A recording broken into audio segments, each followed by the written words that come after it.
Hey guys, it's back with another video.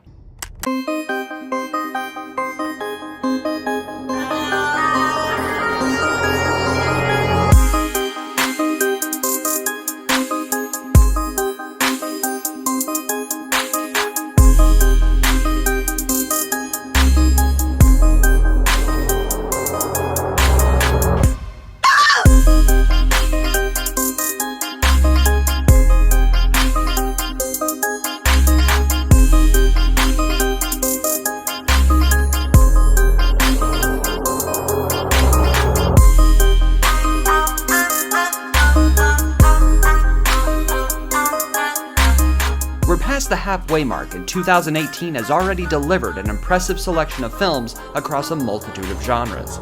If you're looking for the latest and greatest to watch in theaters or at home, look no further. I'm J.S. Lewis, and here's my list of the 10 best films of 2018 so far. Number 10. The Death of Stalin.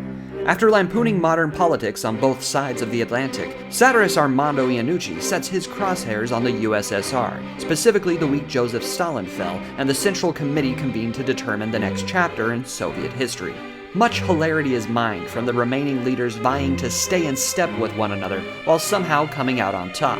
A stable of British and American actors fill those ranks as a pecking order is established and the scheming commences. I want to make a speech at my father's funeral. No problem. Technically, yes, but practically. When I said no problem, what I meant was no problem. Ignore me. It's not going for authenticity. The film is entirely in English, but it does play off actual events, including the willy-nilly slaughter of countless innocent lives. This manages to shine a lingering light on the ugliness of tyranny, proving that it's easier to watch when casting silly shadows on the wall. The Marvel Cinematic Universe has been firing on all fronts this year with Black Panther, Avengers Infinity War, and Ant-Man and the Wasp. All three are worthy contenders for this list, but the best superhero film I've seen this year didn't come from Marvel. It came from Pixar. You're absolutely right.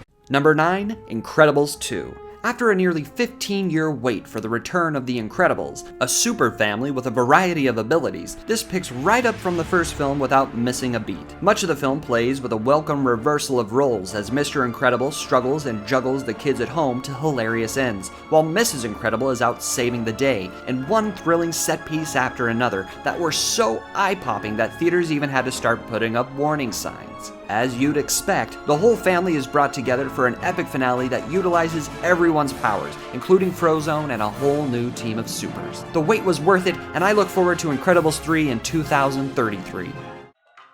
6 years ago, I saw the remarkable documentary The Imposter, an insane story about a missing boy, brought to life with some slick reenactments. Director Bart Layton has blurred the lines between nonfiction and scripted filmmaking once again with my number 8, American Animals, based on the true story of 4 young men who plan and carry out an ambitious heist of rare books housed in the Special Collections Library of a Kentucky university.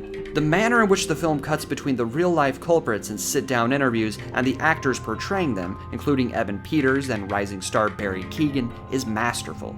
It's one of many daring decisions in a film about risk, reward, and self-purpose. It's the rare heist film that weighs heavy in the burglars' hearts and concerns itself so deeply with the well-being of a potential hostage.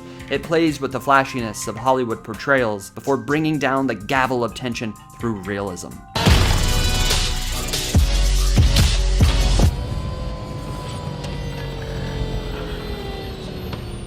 Number 7, Hannah. Here is a mystery that starts far ahead of the audience, giving us the assignment of keen observation until we are finally ahead of it. That makes Hannah the opposite of easy watching. You could almost call it a hard watch. The experience is initially challenging, yet ultimately rewarding, as you examine the comings and goings of the elderly Hannah. T'es pas la bienvenue ici. Allez, s'il te plaît, maintenant tu nous laisses tranquilles. The second soul-crushing performance I've caught from Charlotte Rampling in recent years. This shares more than its star with 45 years, but the less known about the plot, the better. It's this very notion of leaving things unsaid and unshown, put into fierce practice herein by writer-director Andrea Polero, that makes everything about Hannah so engaging. And I congratulated her on a very, very hard-fought campaign. Number 6, Have a Nice Day. I doubt that we'll ever get a Grand Theft Auto game set in China, but Have a Nice Day plays like a cutscene compilation from GTA Nanjing. The film takes place over the course of one night as a mob boss hunts down a young driver who stole a bag of money. Split into chapters and chock full of eclectic characters, it feels influenced by both Quentin Tarantino and Richard Linklater. Liu Jin demonstrates he's an artist and voice to watch among China's rising independent landscape.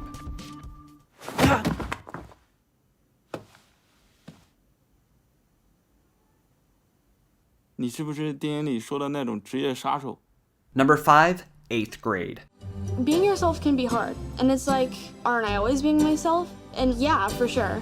But being yourself is like not changing yourself to impress someone else. Oh, how I wish I could have seen this movie when I was in 8th grade. It could have boosted my self-esteem, strengthened my relationships, and given me a healthy grasp on my past and my future. But even as an adult, I found it deeply effective.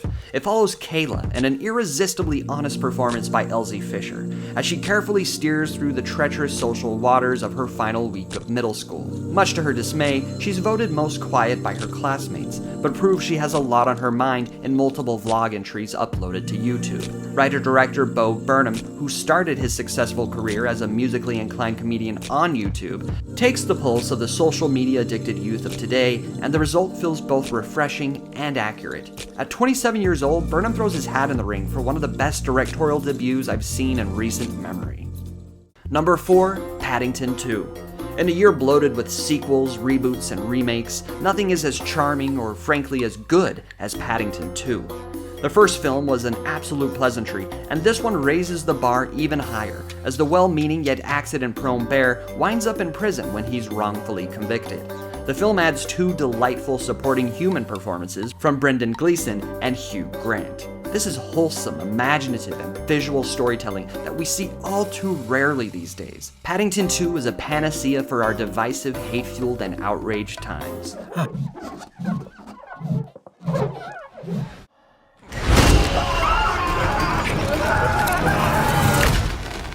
Number 3, Hereditary. Nothing quite brings the family and home together like horror, and few films prove that more than Hereditary. Its focus on bloodlines and architecture is felt throughout, as the Graham family, already deeply in need of counseling at the onset, continues to unravel in a devious fashion. Terrific performances abound, but Toni Collette and Alex Wolff are downright awards-worthy. Hereditary starts with a slow burn, but ends Act 1 with a devastating blow so impactful its repercussions reverberate throughout. It builds up beautifully to the film's insane final 20 minutes, which I can't stop thinking about. Not only is Hereditary the best horror film of the year so far, it's one of the best of the 21st century. Number 2, Isle of Dogs. Wow. When I first heard Wes Anderson was doing a stop-motion animated film set in Japan with a cast of canine characters, I wondered how I could possibly not love it. Turns out, it's not possible. In a career of carefully chosen projects, each one packed with precision, Anderson decided to showcase his love for Japanese cinema in a stylish and caricatured fashion. The obsessive and detail-oriented organization, which has long been a hallmark of Anderson's film design, is a match made in heaven with Japan's compact culture. A combination best illustrated in a sequence showcasing the art of sushi.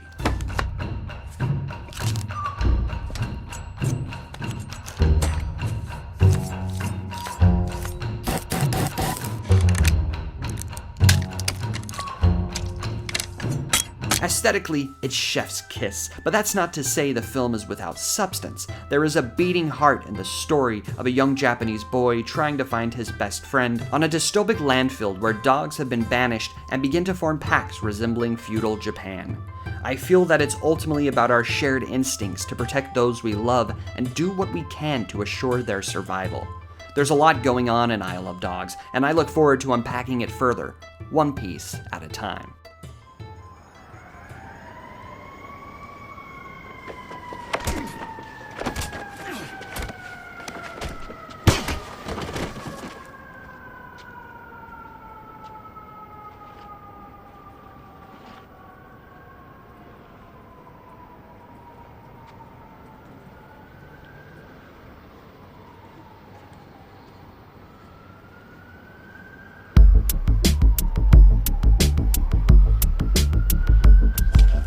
Number 1. You Were Never Really Here. I'm always interested when someone can make something ugly into something beautiful. The trafficking of young girls and the trail of corpses left by the man who rescues them makes for some harrowing subject matter. But in the hands of Lynn Ramsey, it's treated delicately and uniquely. This is a psychological thriller where the emotional violence packs a bigger wallop than the physical. At the forefront is Joe, a veteran with a shattered psyche, and yet another performance absorbed by Joaquin Phoenix, who just might be our greatest working actor today. Sifting through carnage, which is often expertly left to the viewer's own imagination, is sharpened with an original score by maestro Johnny Greenwood. Phoenix won Best Actor for the film at last year's Cannes, where Ramsey also won Best Screenplay. When the film finally washed up on our shores earlier this year with a small April release, many people missed out on something special. It deserved to be seen in the theater, but I recommend doing your best to recreate an ideal setting for watching this masterpiece.